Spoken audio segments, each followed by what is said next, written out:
denticles. Now these pores, these ampullae, actually allow our sharks and our rays to sense electrical pulses in the water. So what this means is that if you're swimming around with some sharks and some rays, they just might be able to hear your heart beat. And I think that's pretty cool. Another thing that I think is pretty cool about our sharks and our rays here is that their skin is made up of a bunch of little tiny things called dermal denticles.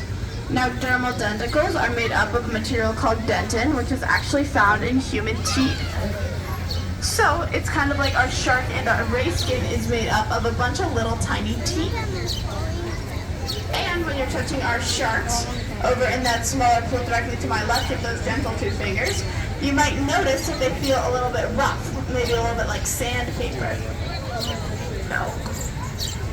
Our sharks, they feel rough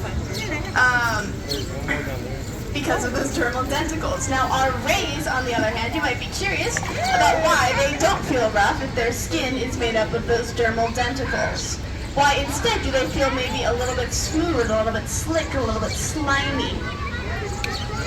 Now our rays feel slimy, but our sharks do not because they're coated in something called a mucous membrane. Now this mucous membrane is very, very important when keeping our rays nice and safe and healthy, and it kind of acts a little bit like an outer immune system for our rays. Now, us human beings, we do actually have mucous membranes in our own bodies. Arguably, the most famous is located in our noses. So if your nose... Okay, go ahead. Slimy, No rubber. that is because we have a mucous membrane located there.